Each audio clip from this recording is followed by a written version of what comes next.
Hi everyone, I'm Geoff Gronlund with OPA, and I'm here to talk about Mars's transit through its domicile, its home sign of Aries from April 9th to May 18th. It's about a month and 9 days. We are feeling the need to ground, be ourselves, be free, be liberated. Coming out of this Piscean Mars transit, that which has been not really known or been able to be implemented or we haven't been able to take action to do what we want to do because X, Y, or Z has been in the way. We haven't had control over what's been in the way. But something has not allowed us to be ourselves, be independent, be free, to break the chains that bind us. And this is a time where we are going to feel invigorated and excited and energized to do so. That initiation, that penetration, that integration of our self. Who are we? What am I? What do I want to do? That really speaks to me. This is a rebellious, sometimes aggressively a rebellious desire that kind of seeps in and takes hold of us. It makes us want to pursue what we love and what we want in life. So because it can be aggressive, because it unconsciously aggressive, if we're not really aware or paying attention to what we desire and what we're doing, then we can be doing things unconsciously that are disrespectful and crossing boundaries and not kind, aggressive. We have to stay on top of our thoughts and top of our actions so we don't react too much, because this is, even though Mars always has the tendency to overreact and has that trait to it, because it's in its home sign, its domicile of Aries, it's even more capable of unconsciously influencing us to act that way, to react. And, Mars doesn't think always before it acts, so we need to think more clearly, think at all before we do anything. So what we really want to focus on is whatever has been influencing our inspiration. What's been bubbling up, what have been wanting to do.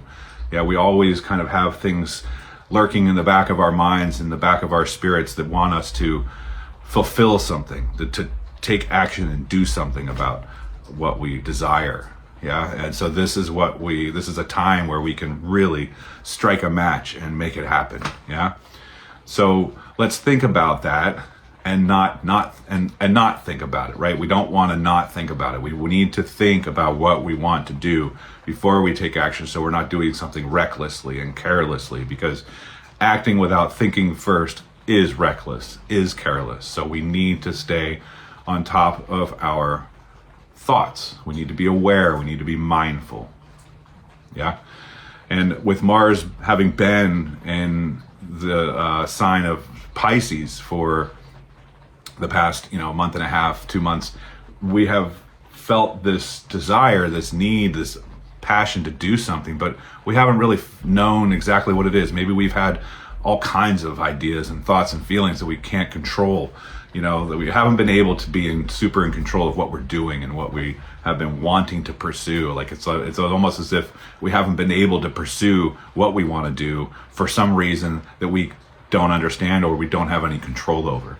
And that is going to shift, that is going to change. We're going to eventually be able to have that kind of drive and that opportunity to take action and do what we want to do. So whatever has been percolating inside, whatever you've been really wanting to pursue, this is going to be a good window of time to do this. April 9th, May 18th, that window of time is going to be beautiful for this. And we also have Venus in her domicile of Taurus. So we have this kind of masculine, feminine at home.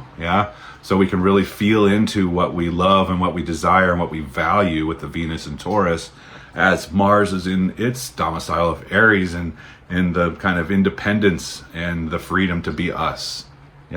So let's not be afraid to be ourselves, and let's be respectful and mindful of what we decide we want to do and take action on, without being unconsciously disrespectful, unkind, and careless. So wishing you all the best on this journey of Mars and Aries. May we all hopefully enjoy it and do something good with our lives and for the betterment of others as well, and bring peace and goodness to this world. Let's hope that the Mars in Aries doesn't create too much violence and aggression in the world, even though it probably will. So let's hope this war in Iran is not exacerbated by this Mars in Aries, but let's not lose hope in our own lives and our own love and our own community if it does escalate. Yeah, let's stick together through this with love in our hearts. Yeah? Okay. All best.